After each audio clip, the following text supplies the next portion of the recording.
Hello, it's Who Time, and this week I pose you a question. Is Doctor Who going on hiatus once again? They do say that history repeats itself, don't they? Some say that it's 33 years, which is tied in with the ancient observation that the solar and lunar cycles match up every 33 years. Some say it's more or less, but it's around there. It's now been 30 years since the classic era ended, which in itself lasted 26 seasons. So I have a theory that the new series era of Doctor Who is in fact just a sped-up version of that original 26 season run, meaning that Series 13 could be the last season for a while. Also meaning that Doctor Who will end in half the time that the classic era did. Allow me to elaborate. So when the show returned in 2005, everyone was excited about this new shiny show. Russell T Davies gave us the Ninth Doctor, excellently portrayed by Christopher Eccleston, and he also gave us the 10th Doctor, played by the beloved David Tennant. Both these actors cemented the show as a TV staple, and that's exactly what the first and second Doctors did, what William Hartnell and Patrick Troughton did. Both the first and the Ninth Doctors started off not exactly the hero of the show. They had character arcs that brought us to the time-travelling hero that we know and love. In the case of the first Doctor, he started off a selfish bugger who mellowed over time and, in the face of evil, stood up to it and became the hero. In the case of the Ninth Doctor, he'd just been through the gruelling Time War, and he'd done unspeakable things and wasn't quite himself.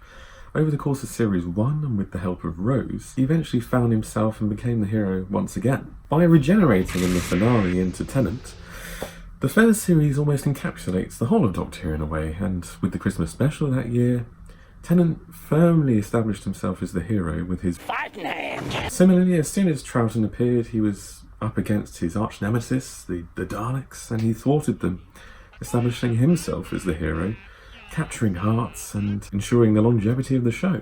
Tennant then goes on to encapsulate the third and fourth Doctor eras of the show. From his second series until his departure, after the specials, the show had all-time high ratings and viewing figures and was regarded as a new golden age for the show, belting out classics like Blink, Midnight, The Waters of Mars, and also bringing us iconic creatures like the Ood, the Jadoon, and the Weeping Angels. Likewise, with the third and fourth Doctor eras, that was regarded as the original golden age of the show, with beloved incarnations of the Doctor, iconic villains like Sontarans, Autons, and Davros, plus giving us absolute classic stories like Genesis of the Daleks, Spearhead from Space, and the Talons of Weng-Chiang, just to name a few.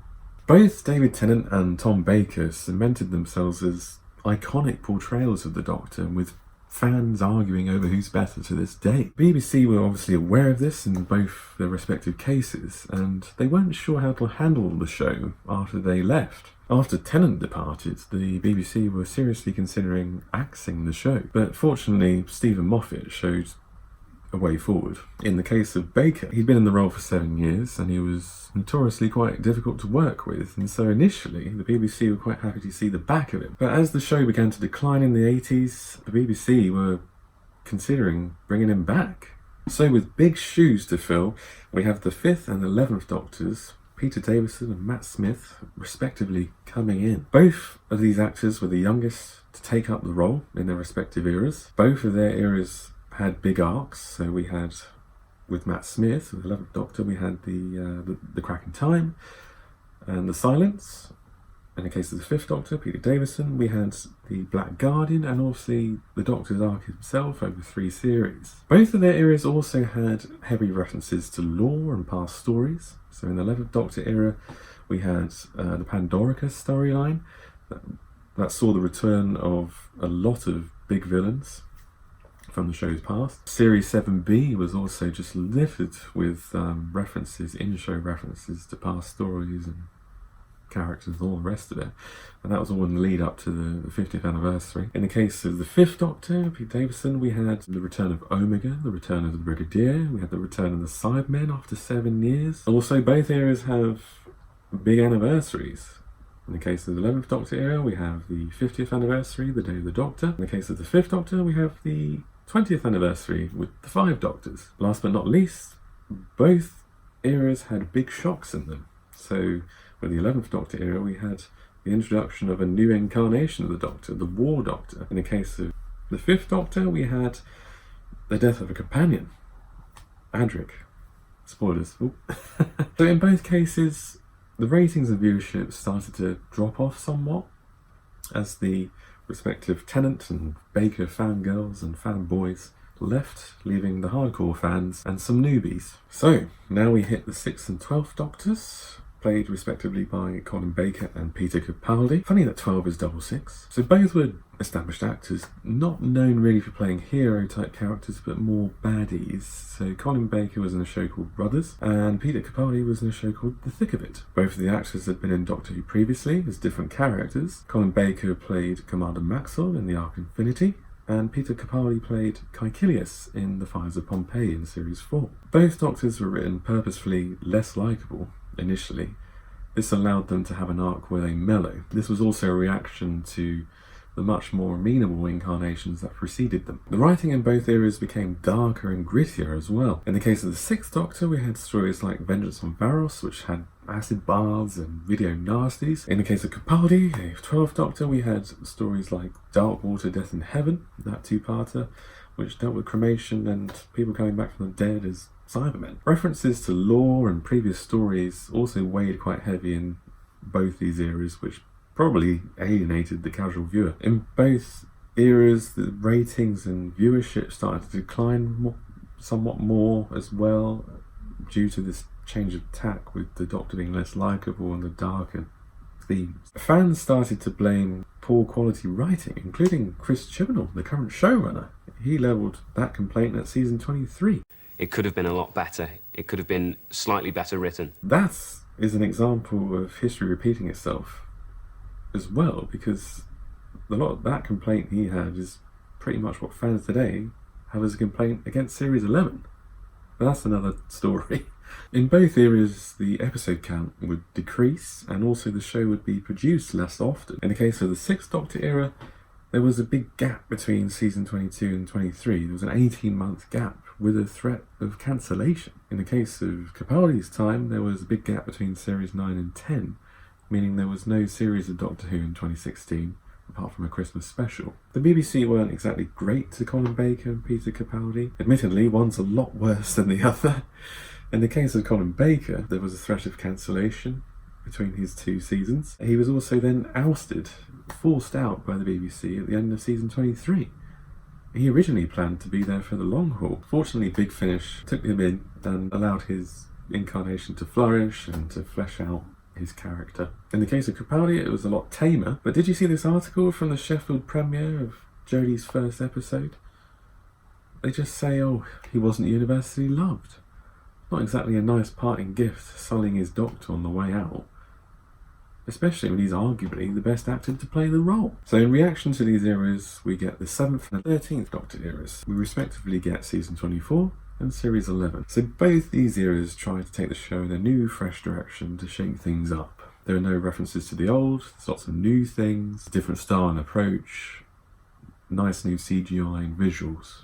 Both seasons maintained a lower episode count, and both seasons were met with fan backlash and a viewership that initially rose, but then somewhat declined as the audience just struggled to connect with the stories and the new take. In both their Doctor's second seasons, we see a change of tack. Both Doctors become a bit darker. You see a lot of lore being incorporated into the stories, and you see the return of classic villains. Viewership and ratings somewhat have steadied. Fans have noticed an improvement in the writing, but they're still left wanting. The show has started to repeat itself using similar tropes and story style. In season 25 alone, we start with the classic Remembrance of the Daleks, but then Silver Nemesis is effectively a poor man's version of that story. It repeats itself in the same season. Bizarre. In the case of Spyfall, which kicked off series 12, it nicks a lot of elements from arguably better stories from New Who. So you've got elements of Blink, the series 3 finale, and Flatline, all chucked in there. So what does the future hold for Doctor Who under Jodie Whittaker and the 13th Doctor? Obviously her era is yet to come to an end, but based on the close parallels with the classic era, it would appear that the end is nigh. In the case of the 7th Doctor, season 26 continued to develop on its previous season, with stories that appealed to fans. Still, the season had issues of writing, pacing and editing, but the fans responded to the direction. But it proved too little too late. The viewership and the ratings continued to drop further, and the show wasn't renewed. It wasn't cancelled.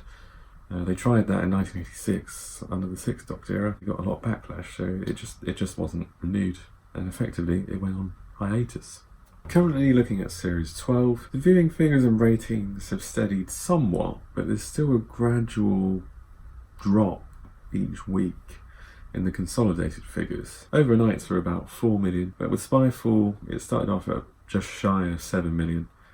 And then it's slowly dropped down, apart from a little spike. It's now below 6 million in terms of consolidated figure. In comparison to Series 11, where it started off with a colossal consolidated figure for The Woman Who Fell to Earth, I think it was 10.96 million watching that. And then, again, week by week, that gradually ebbed away until we get to the finale of Ranskorav Kolos, the Battle of Ranskorav Kolos, ridiculous title. That had about 6.48 million consolidated, which was followed by Resolution, which had the lowest overnight ratings for a Doctor Who special at 5.15 million. It then got consolidated figures at just shy of 7 million, of 6.96 million. It would then be 7.13 million if you add in all the other screen ways you can watch it. This is a new thing they've added on. So even with the hype, the good reviews, the big shocks that have been coming in this series, I won't spoil anything, the viewing figures haven't increased overall. It's gone down now to below 6 million, as I said. And fans have noticed the changes, improvements, but they're still not, it's not pleasing everyone. It's pleasing some, but not others. And this is very much in a similar vein to season 25. I can only feel that the show is heading one way, and that a hiatus is probably needed.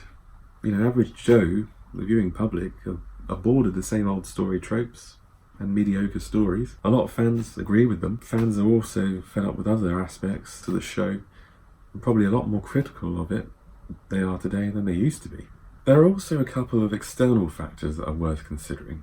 First, the current political discourse in Britain is firmly right-wing. Doctor Who has always been a left-leaning liberal show, but since the Capaldi era, and more so in the Whittaker era, the show has been more vocal and more overt about its left-wing stance. In the current climate, this may push away casual viewers or even fans who feel like they're being lectured or talked down to. Secondly, the current Tory government aren't big fans of the BBC, believing the organisation to have a left-leaning anti-Tory bias. They're currently reviewing how the BBC is funded, and in the light of the rise of big streaming subscription services like Netflix, Amazon, Apple TV, and Disney Plus, the government are exploring the option whether the BBC could adopt a similar strategy. They're currently also holding a consultation on whether non-payment of the TV licence should be decriminalised. Needless to say, if this went ahead, the BBC would be a lot more strapped for cash than it is now.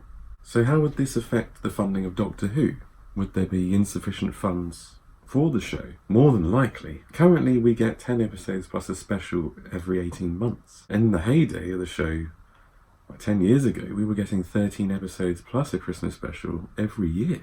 So what are your thoughts? I'd love to hear them and get a discussion going down in the comments. I'm pretty active on YouTube, so I'm more than happy to get down into the nitty gritty and discuss it with you all. Before you click off and escape my face, I'd love it if you supported my channel by just liking, commenting, subscribing if you haven't done so, and clicking on the bell for notifications. It'd really help.